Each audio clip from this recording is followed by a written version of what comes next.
o segundo fato da vida que leva Vicente de Paulo a abrir os olhos para a realidade de seu tempo e que vem, digamos assim, a coroar todo o carisma, toda a grandiosidade do carisma desse homem chamado Vicente de Paulo, acontece neste mesmo ano de 1617, em um pequeno povoado localizado no centro da França, uma pequena vila, uma pequena cidade, denominada Châtillon-les-Dombes, onde em agosto deste ano de 1617, Vicente de Paulo é o pároco deste vilarejo.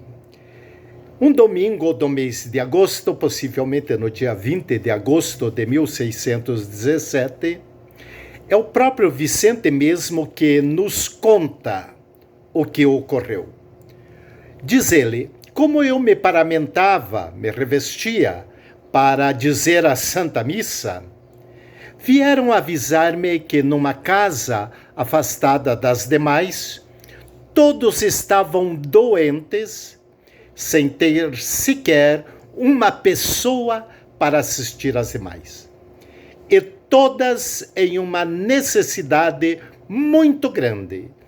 Isto me tocou sensivelmente o coração.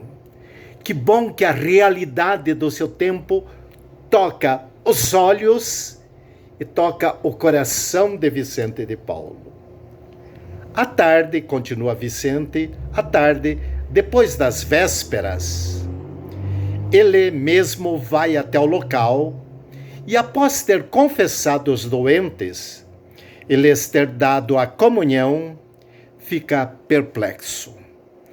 Porque ele, quando foi celebrar a Santa Missa em Châtillon-les-Dombes, depois que lhe informaram desta realidade, Vicente toma a decisão de fazer uma pregação sobre a caridade. E então, à tarde, Vicente de Paulo fica perplexo com a generosidade dos paroquianos. Esta generosidade é tão grande que, segundo o relato, dizia que pareciam formigas que iam e vinham levando alimento, levando o necessário para a sobrevivência daquela família. Mas Vicente reflete o seguinte: mas o que restará para os dias seguintes e os meses que virão? Hoje estamos resolvendo, mas e a partir de amanhã? E os dias que virão? E os meses que se sucederão? O que vai acontecer? E Vicente afirma o seguinte: eis uma grande caridade, mas está mal organizada. E o que está mal organizado não funciona nunca. Vicente de Paulo tinha esse grande senso do homem organizador. E novamente desponta no coração de Vicente este questionamento: é preciso fazer alguma coisa diante desta realidade. E a partir deste fato da vida, da realidade, Vicente começa a vislumbrar o rosto do Cristo servidor dos pobres, fonte do segundo momento do carisma desse homem, com a expressão latina Caritas Christi urget nos, traduzindo, a caridade do Cristo nos impele. E aqui está o rosto do Cristo descoberto por Vicente de Paulo, o Cristo evangelizador, evangelizare pauperibus misetemi, e o rosto do Cristo servidor, Caritas Christi urgete nos. Jesus, afirma Vicente, Jesus não se contentou em evangelizar os pobres, ele os serviu. Assim, exorta aos co-irmãos numa conferência do dia 6 de dezembro de 1658. Esta conferência é chamada Conferência Testamento de Vicente de Paulo, porque 2 anos após ele veio a falecer. E ele afirma o seguinte aos missionários: de tal maneira que se há alguém que entre nós que pensa que está na missão para evangelizar os pobres e não para tomar cuidado deles, para remediar suas necessidades espirituais e não temporais, eu respondo que nós devemos assistir e fazer assistir de todas as maneiras, por nós e por outros, se quisermos ouvir essas agradáveis palavras do soberano juiz dos vivos e dos mortos: vinde, benditos de meu Pai. Nenhuma dúvida para Vicente. Jesus está no pobre, o pobre é Jesus Cristo. Ele vai mais longe. O pobre está presente em sua vida como Cristo está presente no pobre que ele serve. E faz a seguinte afirmação.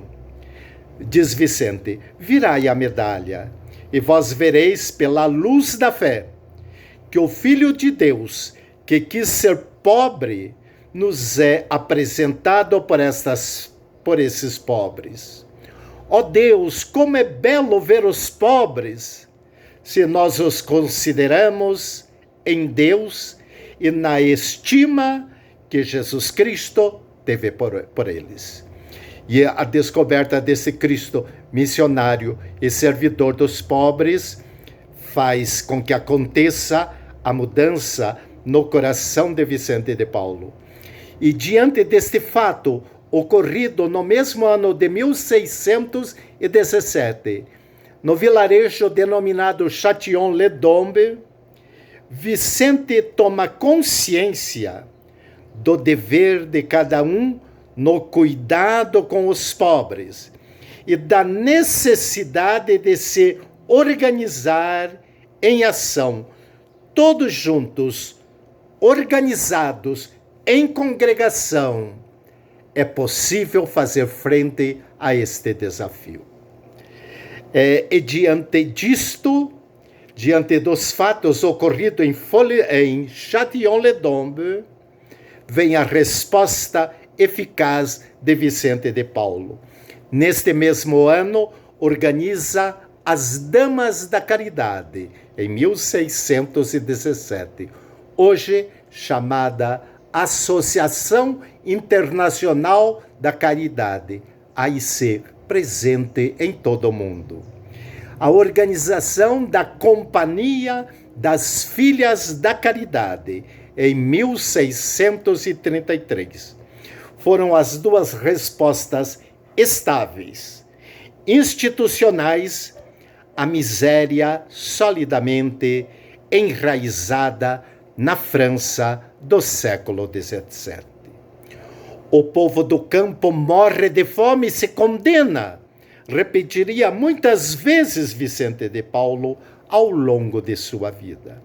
É o resumo das duas grandes experiências mistagógicas de sua vida, num lugar concreto chamado Folleville e depois em Châtillon-les-Dombes. A miséria espiritual e a miséria material do povo do campo.